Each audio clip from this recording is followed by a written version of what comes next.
Hi, all. I know some of you have trouble with unit conversion. The math part of chemistry makes some of this a little bit scary. So, this presentation is supposed to help you understand both where this comes from and why. So, the basic idea whenever you're converting from one amount in chemistry to another amount is that you're going to start with the measured amount, what's given to you in the problem, and you're going to divide by the units that you have and multiply by the units that you want. And then you're going to put the numbers that go with those units. This will allow you to get to the product that you want. Now, the next couple of minutes, I'm going to spend some time talking about why this works. And you might want to skip over this for now if that's not something that's really helpful to you. But you may find that when you get into the problems, it's still difficult for you. If it's still challenging after the step by step and you haven't watched why this works, you may want to come back to this section where it talks about why all of these conversion tricks work. Okay, so why this works. We need to review some mathematical ideas, and you probably know most of these either intuitively or you might remember hearing them in a math class. So one is the multiplication identity, and what this means is that anything multiplied by 1 is going to be unchanged. So 5 times 1 is 5, a million times 1 is a million, and pi, or 3.14159, is equal to pi, or pi times 1 is equal to pi. Now, this also works by division because division and multiplication are really kind of the same thing. And that's a mathematical principle I'm not going to go into, but just trust me, they kind of fit into the same category. So anything divided by 1 is unchanged. 5 divided by 1 is 5. 1.33 divided by 1 is 1.33, and pi divided by 1 is pi. So we have these two ideas that when we're multiplying or dividing by 1, we're not changing the thing we're starting with. Now, this slide is talking about dividing by itself. That's something different. This is where I'm saying 2 divided by 2 or 10 divided by 10. If I divide something by itself, I'm going to get the number 1. And 1 is important because if I multiply or divide it, I'm not going to change my original number. So 5 divided by 5 is 1. Pi divided by pi is 1. 7.3 trillion divided by 7.3 trillion is 1. So whatever I have on top and bottom, if those are the same, they're going to be equal to 1. Now, we've done this all with numbers or with values, but what we're going to be looking at in conversions is amounts. So 12 inches is the same amount as 1 foot. 12 and 1 aren't the same number. They don't have the same value. But if I wanted to have an object that was 12 inches and you said, well, I have one that's 1 foot, they would be the same length. Okay, the last thing that we want to remember from math is that when we see a fraction, this actually means that we are going to divide the top number by the bottom number. So sometimes we're just so used to looking at a fraction like 1/2 and thinking, oh, that's a half. But that really means 1 divided by 2. And if I plug that into my calculator, I'm going to get 0.5. So the decimal 0.5 is equivalent to the fraction 1/2. So we're going to need this concept when we're actually doing the conversions. And then something that comes up a little bit, but not as much, might be useful later on, is that when we divide by a fraction, we're multiplying by the reciprocal. So the reciprocal of a fraction is just flipping it upside down. So if I take 4 divided by 1/2, I can flip the half upside down, and instead of 1 over 2, I make it 2 over 1.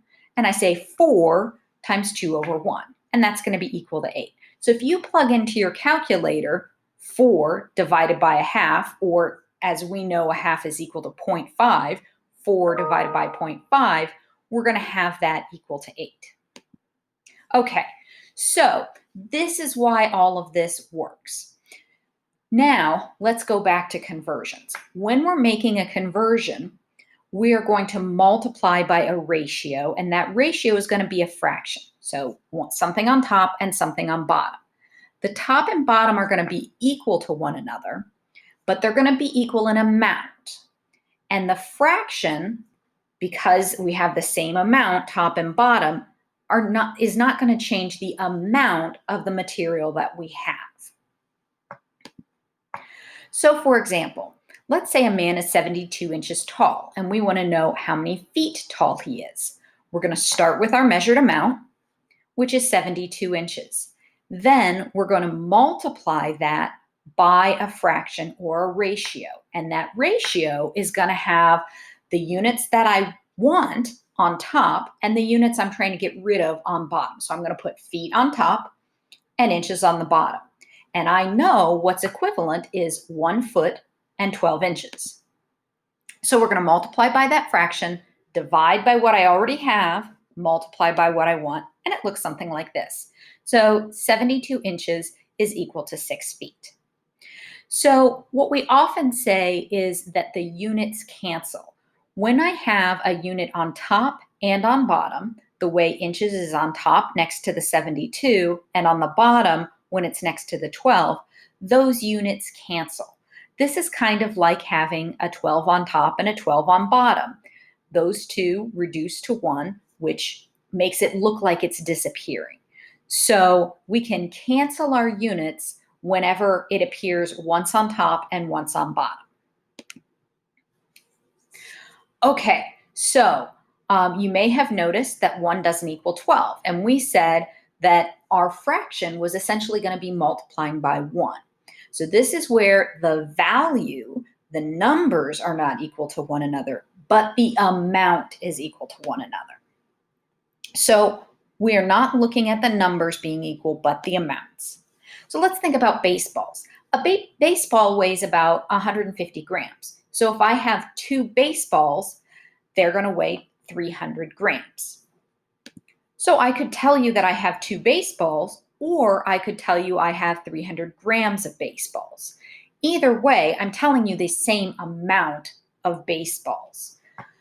So the amount of baseballs hasn't changed, whether I'm talking about 2 baseballs or 300 grams, but the number changes from 2 to 300.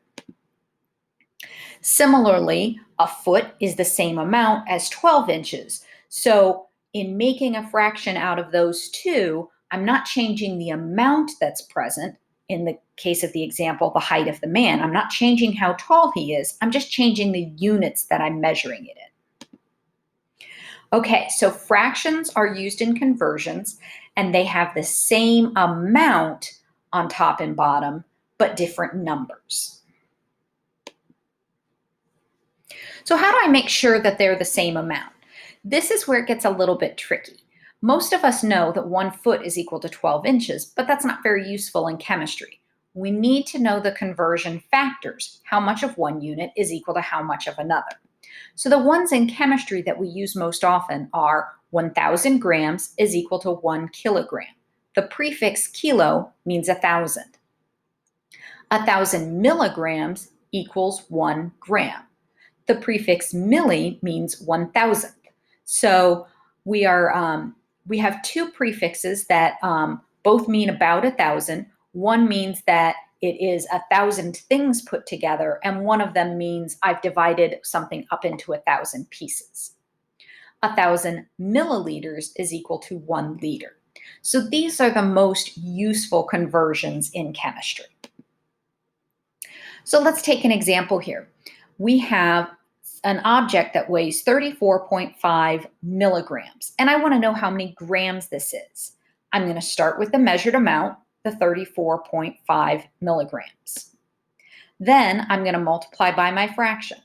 On the bottom, I'm going to put the units that I already have, the ones I want to get rid of, milligrams on the bottom. And I'm going to put 1 gram on top because those are the units that are requested in the problem. Those are the ones that I want.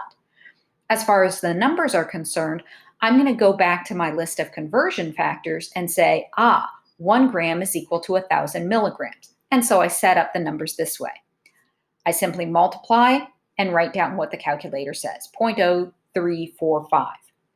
Now, if you happen to get a number, particularly when you're doing some kind of division that has a whole bunch of different numbers written in the calculator, generally 3 or 4 non-zero numbers is sufficient, but check with your instructor on what they want to see.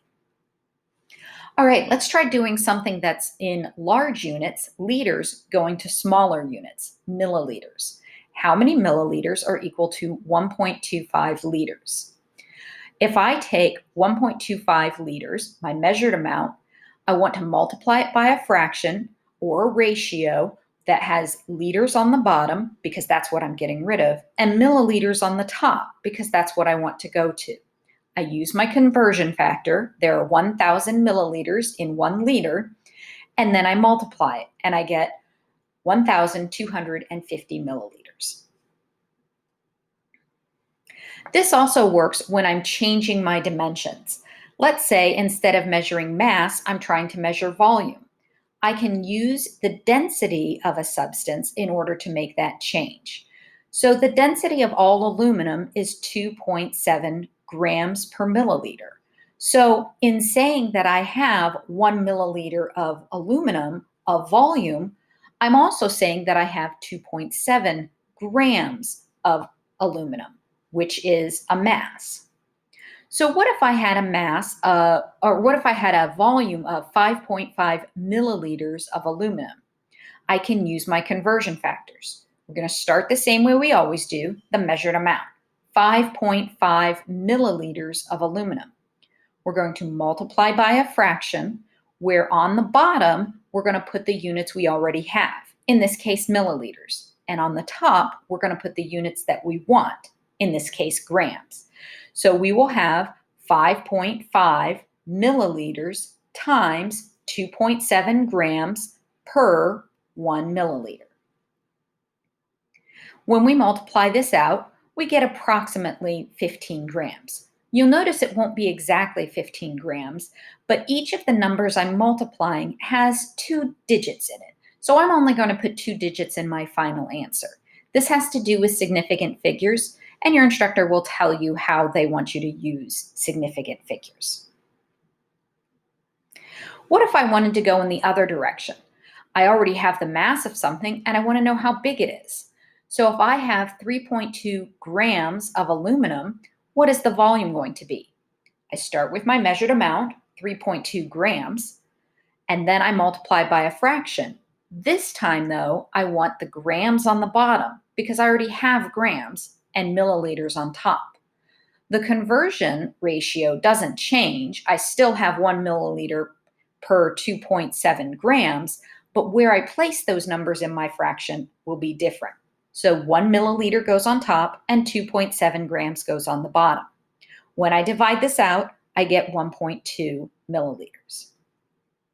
Something that we use for chemistry is going between grams and moles. So we know that 1 mole of carbon weighs 12.01 grams. We get this information from the periodic table. So we say that the numbers on the periodic table are the molar masses or the molar weights of the elements. So what if I wanted to know how many moles of carbon were in 50 grams? I'm going to start with my measured amount. Now you can see right now there's 2 numbers on the screen. One of them had to have been measured in a lab. The scale can weigh out the 50 grams. And one of them is just a piece of data that is true all the time anywhere. The mole of carbon weighing 12.01 grams is true all the time anywhere. I'm not always working with 50 grams. In this case, I am. So the measured amount is the one that's true in this case and isn't just a data point that is always true. I'm going to multiply that 50 grams by a fraction. Do I want to divide by grams or multiply? I'm going to divide by grams because I already have those units and put 1 mole of carbon on top. So I have 50 grams times 1 mole divided by 12.01 grams is equal to 4.16 mole. If you round it to 4.2 mole, this is also fine. What if I wanted to go in the other direction? How many grams are equal to 0.167 moles? So this time, my given units are moles. So moles will go on the bottom of my fraction. My grams will go on top. Remember that the 12.01 is going to stay with the grams wherever it goes. So I have 0.167 moles times 12.01 grams divided by 1 mole. When I multiply this out, I get 2.00 grams. So these are some examples of how to use conversion factors. You may want to practice this several times if it's a process that you're unfamiliar with.